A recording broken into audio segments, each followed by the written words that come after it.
ओम श्री गणेशाय नमः।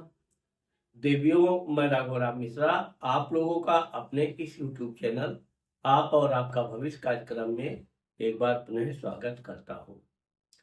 आज हम सिंह राशि की महिलाओं का वर्ष 2026 के संतान भाव और वैवाहिक जीवन के बारे में बात करेंगे। आपका 2026 में वैवाहिक जीवन कैसा रहेगा, आपके बच्चे क्या करेंगे, इस सब बारे में विस्तार से हम बात करने वाले हैं। अभी सिंह राशि की जो माताएं बहनें बेटियां हैं, उनका थोड़ा इस समय बड़ा संघर्ष वाला टाइम चल रहा है, क्योंकि आपका 29 मार्च 2025 से आपकी राशि पे शनि की ढैया चल रही है। ढैया बोले तो एक छोटी पनौती। तो ढैया का मतलब ये होता है कि आपके काम जिस तेजी से बनने चाहिए, थोड़ा उसमें रुकावट आ जाती है, लेट लतीफ हो जाता है, मन बड़ा विचलित हो जाता है। लेकिन वर्ष 2026 में आपका जो वैवाहिक जीवन है ये बड़ा महत्वपूर्ण है, क्योंकि आपके पति के घर में सप्तम स्थान में राहु बैठा हुआ है। और जब राहु सप्तम घर में बैठता है तो ये पति पत्नी के बीच में कुछ उपद्रव करने का प्रयत्न करता है, विशेषकर घर के बाहरी लोगों से, जिसका अपने व्यक्तिगत जीवन से कोई लेना देना नहीं है, लेकिन फिजूल की बातों में आपस में तनातनी वाली बात होती है। तो इस समय जो सिंह राशि की महिलाएं हैं, वैसे तो आपका जीवन बहुत अच्छा चल रहा है। और 13 फरवरी के बाद आपका जीवन और बहुत अच्छा होने वाला है, क्योंकि 13 फरवरी को सूर्य, आपकी राशि का स्वामी सूर्य, आपके सप्तम घर में आएगा। यहाँ पर एक बेवजह का ईगो आपके पति पत्नी के बीच में पैदा करवा सकता है राहु। लेकिन चूंकि आपके राशि का स्वामी जब सूर्य यहाँ आ जाएगा तो आपका विजय होगा। अगर किसी बात पे आप कुछ कहना चाहती हैं तो आपकी बात मानी जाएगी। आपके पति भी आपकी हर इच्छा की पूर्ति करेंगे। आप भी अपने पति का भावनाओं का ध्यान रखेंगी। क्योंकि राहु जब सप्तम घर में होता है तो अक्सर करके कुछ ना कुछ मानसिक समस्या खड़ा कर देता है। कभी थकान सी महसूस होती है, कभी मन अच्छा नहीं लगता है। तो ऐसे में क्या है कि ये, वैसे तो महिलाओं में ये सब समस्याएं आती ही रहती हैं, लेकिन जब पति की इच्छा होती है पत्नी के साथ टहलना, घूमना, एंजॉय आदि, और पत्नी का मूड ठीक नहीं है या तबीयत सर भारी हो रहा है, अक्सर करके राहु सिर भारी करता है या बदन में बैक साइड पीठ में दर्द आदि देता है। तो इससे क्या होता है कि पति को क्या लगता है कि पत्नी बहाने कर रही है, और इस वजह से भी उनके मन में बेवजह भ्रम पैदा होता है। दूसरी चीज ये है कि इस वर्ष ये राहु लगभग 5 दिसंबर 2026 तक रहेगा। तो सिंह राशि की महिलाओं को विशेषकर अपने पति के साथ जितना भी अधिक हो सके आप धैर्य का परिचय दें। घर में अगर किसी बात पे कलह की स्थिति आए तो हमेशा आप जिसका पक्ष लेती हैं विजय उसी को मिलता है। लेकिन यहाँ पर आपको अपने पति का पक्ष लेना चाहिए। एक तो सप्तम में राहु बैठा हुआ है, दूसरा आपका शनि की ढैया चल रही है। तो ऐसे में क्या है कि आप जो पति का सपोर्ट करेंगी तो एक तो पति के ऊपर आप एक एहसान भी करेंगी और आपके पति आपसे अति प्रसन्न रहेंगे। आगे चल के आपकी वो हर बात मानेंगे। अब यहाँ पर हम बताना चाहते हैं कि चूंकि इस वर्ष में आपके पंचम घर में विद्या बुद्धि संतान घर में चतुर्थ ग्रही राजयोग बन रहा है। तो सिंह राशि की उन लड़कियों को, विशेषकर जो पढ़ाई शिक्षा दीक्षा कर रही हैं, उनको अच्छी शिक्षा प्राप्त होगी। उनका कार्य सफल होगा। साथ ही साथ सिंह राशि की वो महिलाएं जो अभी संतान आदि के बारे में प्लानिंग कर रही हैं, तो उनको भी इस वर्ष संतान होने का योग बन रहा है। इस वर्ष आपका विशेषकर आप देखेंगी कि 2 जून 2026 तक गुरु आपकी संतान विद्या बुद्धि घर को देख रहा है।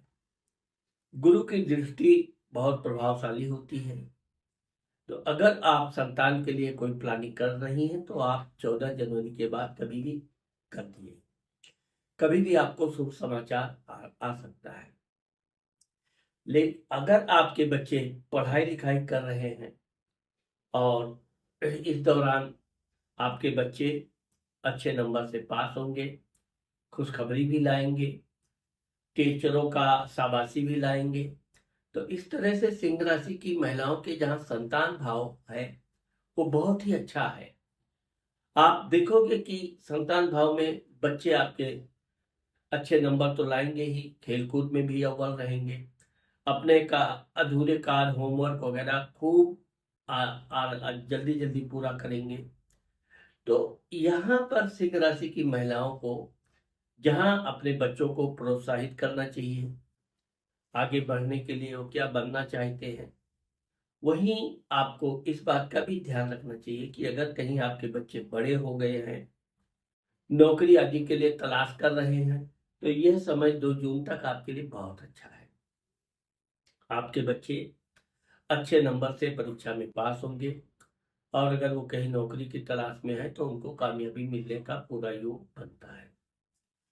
यहाँ पर हम आपको इस बात का विशेष ध्यान दिलाना चाहेंगे कि चूंकि राहु सप्तम घर में बैठ के आपकी राशि को देख रहा है, तो आपको अपने खान पान पर विशेष ध्यान रखना चाहिए। ऐसी कोई गर्म या अपच चीजें नहीं खानी चाहिए जिससे आपके स्वास्थ्य में गिरावट आवे।